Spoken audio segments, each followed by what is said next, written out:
हमारे साथ विश्व हिंदू परिषद के अशोक सिंघल जी हैं। आइए उनसे जानते हैं कि लव जिहाद के बारे में जो इतने दिनों से उन्होंने मुहिम छेड़ी हुई है, आखिर उसका कारण क्या है। लव जिहाद के खिलाफ जो आपने मुहिम छेड़ी, उसका कारण क्या है? देखिए, मुख्य कारण ये है कि ये जो समस्या लव जिहाद के नाम से आज दुनिया भर में चल रही है, पूरा यूरोप परेशान है, ईसाई देश परेशान है, पूरा साउथ ईस्ट बौद्ध ये देश भी परेशान है, और भारत में भी चारों ओर जहां जहां गांव गांव में ये घटनाएं हो रही हैं, उससे पूरा देश परेशान है। लव जिहाद ये इसके पीछे ताकत खाड़ी के देशों की है।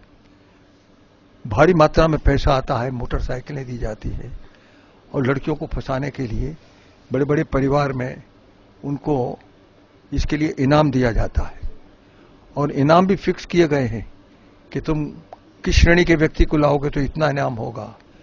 उन श्रेणी के लोगों के पीछे जाते हैं सब।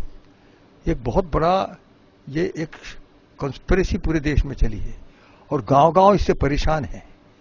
इसी के कारण से ही ये इतना बड़ा विस्फोट जो आज मुजफ्फरनगर में दिखाई दे रहा है, ये विस्फोट खड़ा हुआ है।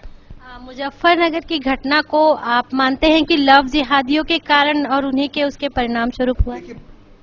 अपनी बहू बेटियों को बचाओ, इसी के लिए पंचायत हो रही है, पंचायत इसी के लिए हो रही है। इसके मतलब यह है कि इतना बड़ा उसका प्रमाण है, सारे गांव-गांव में फैला हुआ है। गांव-गांव की शांति इसने भंग कर दी। आज क्या हो रहा है कि बहुत वर्षों से जहां 85 वर्ष से सब साथ साथ रहते हैं हिंदू मुसलमान, वहां लव जिहादियों ने एक अशांति पैदा कर दी है, और संघर्ष वहां हो रहा है, खूनी संघर्ष शुरू हो गया है। ये कभी नहीं देखा गया था, इसी लव जिहाद के कारण से हो रहा है। इस पर रोक लगनी चाहिए, और इस पर कानून बनना चाहिए, सख्ती से पालन होना चाहिए। उन सब लोगों को जेल के अंदर बंद करना चाहिए जो इस प्रकार के घृणित कार्य में लगे। ये कामांध बनाने वाला, लोगों को कामी बनाने वाला, और एक प्रकार से समाज में जो हमारे यहां पर एक गिरे हुए लोग जिस प्रकार का व्यवहार करते हैं, ऐसे वासनाओं को तृप्त करने वाला ये एक रिलीजन में एक दिया हुआ विषय है।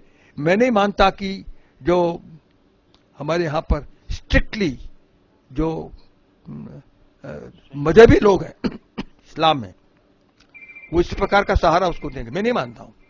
ये जिहाद है। ये कोई प्रमाण है आपके पास कि लव जिहादी इस तरह से भारत में काम कर रहे हैं? लाखों हर साल लाखों लड़कियां चली जाती हैं। आप तो महिलाएं जरा पता करो कौन कौन जाती हैं, पूरे आपके मोहल्ले में चली गई होंगी। आप लव जिहाद के खिलाफ कानून बनाने की बात कर रहे हैं, कानून का कोई प्रारूप तैयार किया है आपने? वो उनका काम है तैयार करना, पालन करना, तैयार करना, और देखना कि लव जिहाद खत्म होगा, नहीं तो अशांति बनी रहेगी देश के अंदर। अगर कानून बन जाता है तो एक हिंदू एक मुसलमान से शादी नहीं कर सकता, तो जिहादियों को ये कानून की बात नहीं है। कानून जिहाद के खिलाफ है। आप जरा मिस इंटरप्रेट मत करिए, इसको गलत मत सोचिए। अपना सवाल पूरा कर लूं, जिहादियों को आप चिन्हित कैसे करेंगे? एक मुसलमान हिंदू लड़की से प्यार कर रहा है, वो जिहादी है कि नहीं? उसे नहीं कर रहा है, वो चिन्हित कैसे करेंगे? वो उसको कामांध होकर छेड़ रहा है।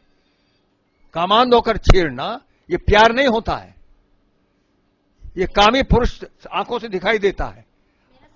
मेरा सवाल ये है सिंघल जी, आप चिन्हित कैसे करेंगे कि एक मुसलमान जिहादी है और वो इसलिए कामांध होकर प्रेम कर रहा है? ये तो बच्चे बता देंगे, कोई भी बता देगा इसको, उसके क्लासमेट्स बता देंगे, उसके गांव के लोग बता देंगे। ये नहीं चल पाएगा देश में, ये लव जिहाद नहीं चल पाएगा देश में, और अगर चलता है तो देश के भीतर शांति नहीं रहेगी।